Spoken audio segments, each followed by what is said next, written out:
வரலாற்று பெருமைகள் பல நிறைந்த அரூர் மண்ணில் ஆதி தமிழர் விடுதலை இல்லாது மீதி தமிழர் விடுதலை வெல்லாது என்ற கொள்கை முழக்கத்தை முன்வைத்து மண்ணின் பூர்வ குடிகளை காக்கிற மாபெரும் அரசியலை முன்னெடுத்து வருகிற என்னுயிர் அண்ணன் சீமான் உள்ளிட்ட அவையோர் அனைவருக்கும் வணக்கம். வணக்கத்திற்குரிய உறவுகளே,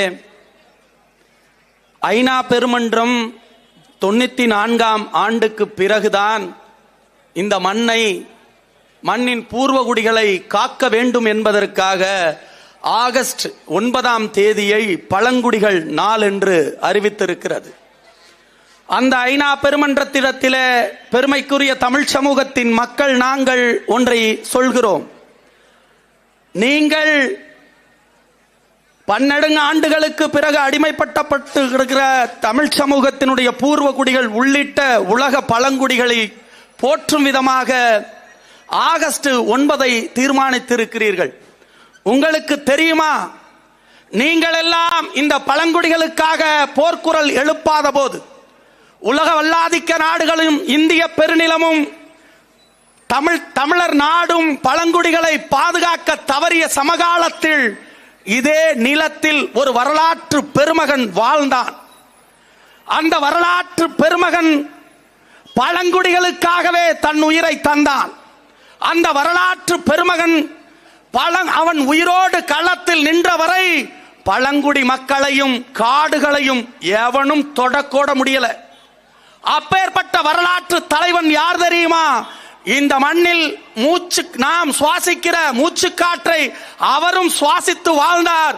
அவர்தான் வரலாற்று பெருமகன், வீரத்தின் விளைநிலம் வீரப்பன் என்கிற வரலாற்று தலைவன் இந்த மண்ணில் வாழ்ந்தார். அவர்தான் பழங்குடிகளை பாதுகாக்க வேண்டும் என்பதற்காக எண்ணற்ற தியாகங்களை செய்து இயற்கை வளங்களை காக்க வேண்டும் என்பதற்காக களத்திலே துவக்கேந்தி நின்ற வரலாற்று புருஷன் மாவீரன் வீரப்பன் அவர்கள். அந்த வரலாற்று பெருந்தலைவனை வீழ்த்திவிட்டு இந்த கூட்டம் சொல்கிறது ஆகஸ்ட் 9 பழங்குடிகளின் தினமாக நாம் கொண்டாட வேண்டும் என்று. இது என்ன அறம்?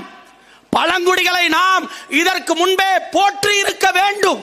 94 தான் இவன் பழங்குடிகள் குறித்து கவலையே படுறான். ஆனால் நம்முடைய பெருமைக்குரிய வீரப்பனார் அவர்கள் களத்தில் நின்றவரை இயற்கையையும் நம்முடைய நீராதார உரிமைகளையும் எவனும் தொடல. ஆனால் வீரப்பனார் களத்தை விட்டு போன போது இந்த நிலத்திலே எண்ணற்ற துரோகத்தை செய்திருக்கிறது திராவிட தேசிய அரசியல் கட்சிகள். அப்படி அவருக்கு பிறகாக பழங்குடி மக்களை பாதுகாக்கிற வரலாற்று திருப்புருஷனாக எங்கள் உயிர் தலைவன் அண்ணன் சீமான் அவர்கள் களத்தில் நிற்கும் வரை இங்கே இருக்கிற இயற்கை வளங்களையும் காடுகளையும் கனிம வளங்களையும் எந்த வேட்டை நாய்களும் வேட்டையாட முடியாது. ஏன்? இந்த நிலத்தில் உயிர்மை நேயத்தை போற்றுகிற ஒரு தலைவன் களத்தில் நிற்கிறார் என்றால் அது எங்கள் அண்ணன் சீமான் மட்டும்தான். அவருக்கு மட்டும்தான் இயற்கையை போற்ற வேண்டும், பழங்குடிகளை இந்த மண்ணில் பாதுகாக்க வேண்டும் என்கிற மிகப்பெரிய ஆவலும் ஆற்றாமையும் இருக்கிறது. அதனால்தான் இந்த நிலத்திலே எந்த கட்சிகளிலும் இல்லாத படைப்பிரிவாக பழங்குடிகளை போற்றுகிற பாசறையை இந்த தெற்காசிய பிராந்தியத்தில் ஒரு கட்சி வைத்திருக்கிறது என்றால் அது என்னுயிர் தலைவன் அண்ணன் சீமான் வழிநடத்துகிற நாம் தமிழர் கட்சி தான்.